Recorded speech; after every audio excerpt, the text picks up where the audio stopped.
নমস্কার বন্ধুরা, কীভাবে মিষ্টি বানাতে হয় দেখুন আপনারা।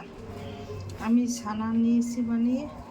এখন 1 চামচ ময়দা দিলাম, তার মধ্যে 1 চিমটি খাবার সোডা দিলাম। এখন এটাকে ভালো করে ছানতে হবে, তারপর মিষ্টি রাখা সেই দিয়ে নিতে হবে। আমি 2 মিনিট পর ফিরে আসি।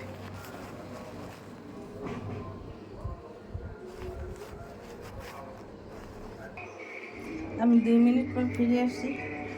আমি ছানা ছেনে গোলাকার রসগোল্লার আকার দিয়ে নিয়েছি। এখানে আমি জল নিয়েছি, জলের মধ্যে চিনি দিয়েছি 5 চামচ, একটা এলাচি আর একটা দারচিনি দিয়েছি।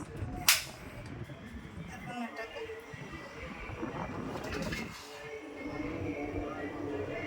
জাল দিতে হবে।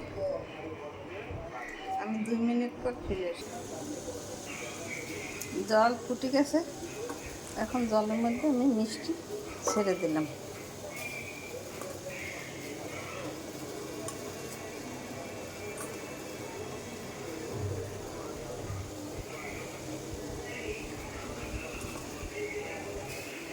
এখন ঢাকনা দিয়ে ঢেকে দিতে হবে 5 মিনিট।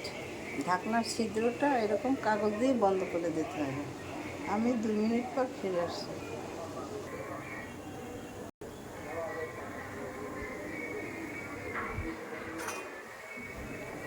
মিষ্টি ফুলে গেছে, এখন একটু নাড়িয়ে দিতে হবে।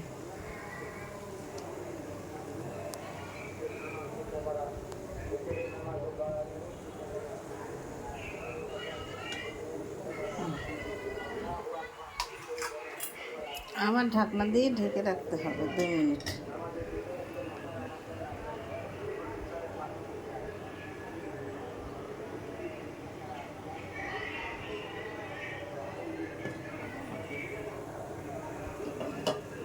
আমার মিষ্টি বানানো রসগোল্লা হয়ে গেছে। এইভাবে আপনারা ঘরে রসগোল্লা তৈরি করে খেয়ে দেখবেন, খেতে অনেক সুস্বাদু লাগে।